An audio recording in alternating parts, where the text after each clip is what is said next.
Սուրբ Էջմիածնի Մար տաճարի տարածքում պատմության ընթացքում եղել են շինարարական բազմաթիվ աշխատանքներ։ Վերանորոգման եւ հավելման տարբեր աշխատանքների արդյունքում Էջմիածնի Մար տաճարը ստացել է այն տեսքը, որ ունի այսօր։ 19-րդ դարում մասնավորապես Գևորգ IV Կոստանդնուպոլսեցի կաթողիկոսի հոգացությամբ են որոշ աշխատանքներ իրականացվեն,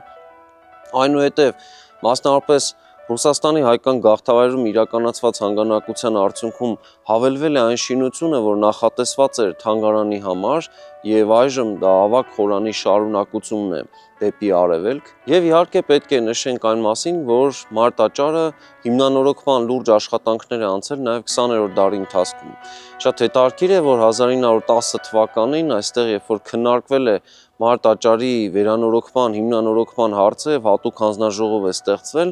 այդ քննարկումը նախագահել է առայժմ դեռևս ոչ կաթողիկոսական կարգավիճակում գտնվող Գևորգ arczepiskopos Սուրենյանցը եւ քարտուղարել է Կոմիտաս վարդապետը։ Երկու շատ հետաքրքիր խորհրդանշական կերպարներ, նրանք միասին վարել են այդ աշխատանքային խմբի նիստը եւ Մայրաթոռի տարածքում հետագայում շինարարական աշխատանքները շարունակվել են, մասնավորապես հենց արդեն Գևորգ 5-րդ կաթողիկոսի օրոք 1914 թվականին մասնակի նորոգվել է մայրավանքը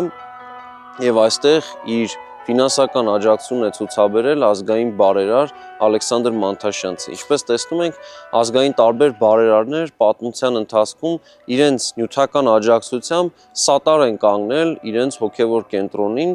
եւ անսասան են պահել այդ հոգևոր կենտրոնի նաեւ քարեղեն շինությունը Մար տաճարը։ Նախագծի գլխավոր գործընկերն է Converse բանկը, ֆինանսական աշխարհի ձեր հուսալի գործընկերը։